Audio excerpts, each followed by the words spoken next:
Let's mic CM साहब। Let's mic CM साहब और मैं हूं महेश सिंह। हरियाणा के मुख्यमंत्री नायब सिंह सैनी ने पंजाब में कानून व्यवस्था की स्थिति पर गंभीर सवाल उठाए हैं। उन्होंने लुधियाना में मीडिया से बातचीत में कहा कि पंजाब में कानून व्यवस्था खराब हो रही है और आम आदमी पार्टी की सरकार पूरी तरह विफल साबित हुई है। सीएम सैनी ने पंजाब के लोगों से अपील की कि वे भोले भाले हैं और आसानी से बातों में आ जाते हैं।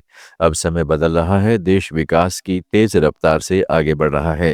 प्रधानमंत्री ने संकल्प लिया है कि भारत को विकसित राष्ट्र बनाएंगे। व्यवस्था दिन ब दिन खराब हो रही, किसका निर्देश है? देखिए, पंजाब में जो लॉ एंड ऑर्डर की व्यवस्था वो खराब हुई है, क्योंकि बड़े बड़े सजाबाज सरकार दिए गए थे और साढ़े पंजाब के जो लोग हैं वो बड़े भोले ने जी, वो गल्ला भी चाह जाते हैं। परंतु मैं पंजाब के लोगों को कहना चाहना है कि आने वाला समय ये ऐसा समय है कि जब देश ये विकसित गति से आगे बढ़ रहा है, प्रधानमंत्री जी ने संकल्प लिया है कि हम भारत को विकसित राष्ट्र बनाने का काम करेंगे। तो मैं पंजाब के लोगों को भी अपील करता कि नरेंद्र मोदी जी के नेतृत्व में साडा पंजाब भी पीछे न रहे, ये भी विकसित पंजाब बने। ये भी पंजाब साडा देश का नंबर 1 सूबा सी, वो नंबर 1 सूबा बने और ये नंबर 1 सूबा भारतीय जनता पार्टी नरेंद्र मोदी जी के नेतृत्व बन सकता है।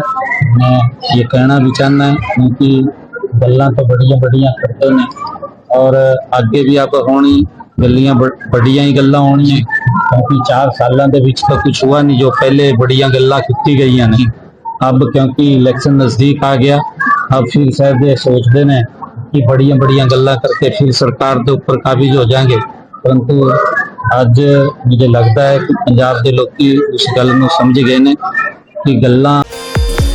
उत्तर प्रदेश के स्थापना दिवस पर मुख्यमंत्री योगी आदित्यनाथ ने प्रदेशवासियों को हार्दिक शुभकामनाएं दी हैं। उन्होंने कहा है कि असीम संभावनाओं का हमारा प्रदेश आज संघर्ष और नीतिगत उदासीनता की बेड़ियों को तोड़ते हुए बीमारू से भारत के विकास का ग्रोथ इंजन बना है। पिछले वर्षों में नीतिगत उदासीनता और संघर्ष की स्थिति से बाहर निकलकर उत्तर प्रदेश ने तेज विकास की राह पकड़ी है। आज प्रदेश देश की अर्थव्यवस्था में महत्वपूर्ण योगदान दे रहा है और विकास की नई मिसाल पेश कर रहा है। नमस्कार। उत्तर प्रदेश के मेरे बहनों और भाइयों, आप सभी को उत्तर प्रदेश दिवस की हार्दिक बधाई। असीम संभावनाओं का हमारा प्रदेश आज संघर्ष और नीतिगत उदासीनता की बेड़ियों को तोड़ते हुए बीमारों से भारत के विकास का ग्रोथ इंजन बना है। उत्तर प्रदेश भारत की संस्कृति, साहित्य, संगीत, कला और आध्यात्मिक चेतना का प्राचीन काल से केंद्र रहा है। अयोध्या की मर्यादा, काशी की शाश्वत चेतना, ब्रजधाम की भक्ति और प्रयागराज की समरसता ने युगों युगों से भारत की सांस्कृतिक चेतना को एक नई दिशा और ऊर्जा प्रदान की है। सांस्कृतिक और आध्यात्मिक विरासत को संजोए हुए अमृत काल में हमारा प्रदेश समावेशी विकास के संकल्प को धरातल पर साकार कर रहा है। दृढ़ संकल्प के साथ हमने कानून एवं सुशासन का राज स्थापित किया है। Labour reform, deregulation, MSME, skill development, startup और ओडीओपी ने प्रदेश को लोकल से ग्लोबल की दिशा में अग्रसर करते हुए बड़े पैमाने पर रोजगार का सृजन किया है। सरकार की महिला सशक्तिकरण के प्रयासों के फलस्वरूप महिलाओं की श्रम बल भागीदारी में ऐतिहासिक वृद्धि हुई है। मेडिकल इंफ्रास्ट्रक्चर के मुख्यमंत्री डॉक्टर मोहन यादव ने वर्ल्ड इकोनॉमिक फोरम दावोस में मध्य प्रदेश की उपलब्धियों पर गर्व व्यक्त किया है। उन्होंने कहा है कि बीते 4 दिनों में राज्य के विभिन्न मंत्रालयों के अधिकारियों ने वैश्विक मंच पर अपनी बात मजबूती से रखी। सीएम ने कहा कि दुनिया अब आश्चर्य कर रही है कि मध्य प्रदेश सरकार के माध्यम से सबसे सस्ती बिजली उत्पन्न की जा रही है। नवीकरणीय ऊर्जा क्षेत्र में राज्य की प्रगति से बड़े बड़े उद्योगपति मध्य प्रदेश से जुड़ने के लिए उत्सुक हैं। हमारे राज्य में सस्ती बिजली और बड़े लैंड बैंक के कारण निवेशकों का ध्यान आकर्षित हो रहा है। पिछले 2 वर्षों में औद्योगिक विकास की तेज गति का सकारात्मक प्रभाव दावोस में दिखाई दिया। मैं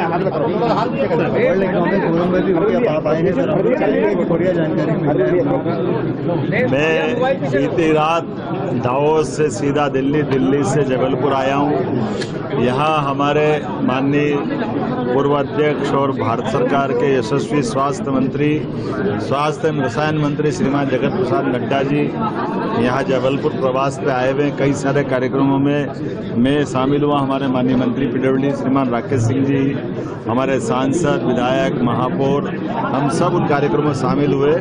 लेकिन एक खास बात, हमारे राज्य ने व्यापार, व्यवसाय, उद्योग धंधे को बढ़ा करके मध्य प्रदेश की सरकार, भारत सरकार के साथ डबल इंजन की तरह कदम से कदम मिला के चले, इस तरह से हमने काम की गति बढ़ाई है।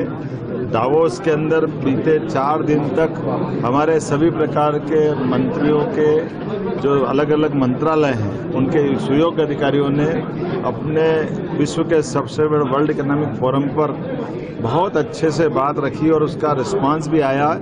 आज दुनिया आश्चर्य कर रही कि आज सबसे सस्ती बिजली हमारे डिस्कॉम को मध्य प्रदेश सरकार के माध्यम से पंप स्टोरेज की बात हो, सोलर की हो, विंड की हो, ये एनर्जी के सेक्टर में क्रांति मध्य प्रदेश की तरफ से हुई है। और केवल इतना ही नहीं, सभी सेक्टर में एक एक करके मैं मंत्रालय गिनाऊंगा तो ज़्यादा हो जाएगा, लेकिन मध्य प्रदेश से जुड़ने को हर एक कोई उद्योगपति लालाए थे। आज भारत के सर्वाधिक बड़े से बड़े उद्योगपति भी या छोटे से छोटे उद्योगपति भी लगातार मध्य प्रदेश के साथ जुड़ करके व्यापार। ओडिशा के मुख्यमंत्री मोहन चारण मांझी ने मुक्तेश्वर नृत्य महोत्सव 2026 का शुभारंभ किया। यह 3 दिवसीय उत्सव भुवनेश्वर के ऐतिहासिक मुक्तेश्वर मंदिर परिसर में आज से शुरू हो गया है। मुख्यमंत्री ने भुवनेश्वर में मीडिया से बातचीत में कहा कि मुक्तेश्वर मंदिर की अनुपम वास्तुकला ओडिशा की प्राचीन शिल्पकला की अनोखी विरासत है, जिसकी बारीकी नक्काशी देश में कहीं और नहीं मिलती। इसी कारण देश विदेश से पर्यटक यहाँ पहुँचते हैं। इस महोत्सव में ओडिसी नृत्य के कुशल कलाकार और विदेशी नृत्य शिल्पी भी प्रदर्शन कर रहे हैं।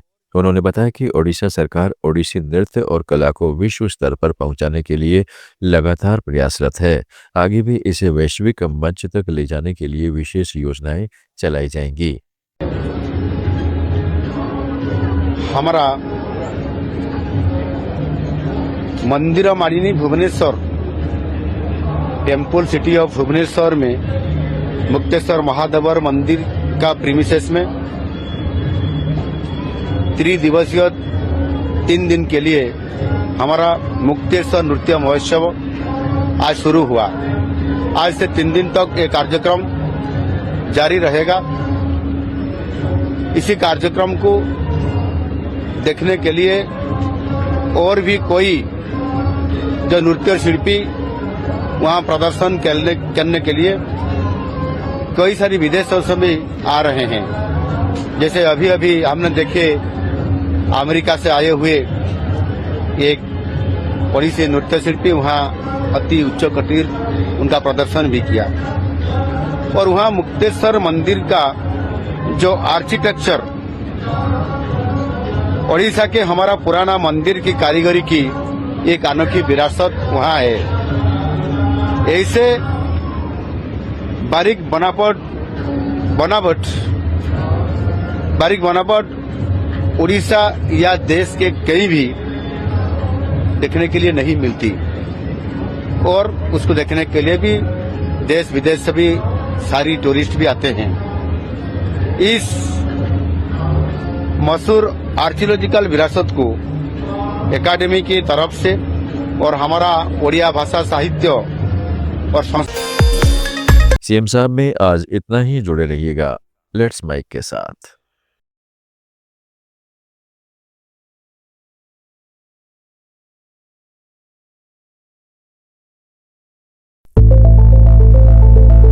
It's time for news. It's time for more than radio. Presenting the first radio news app, Let's Mic. Let's Mic, a news-based app on your phone where you get to watch and listen news, talk shows, interviews, radio show podcasts. On Let's Mic, you get all relevant information of TV, print, radio, podcast, and digital. Let's Mic.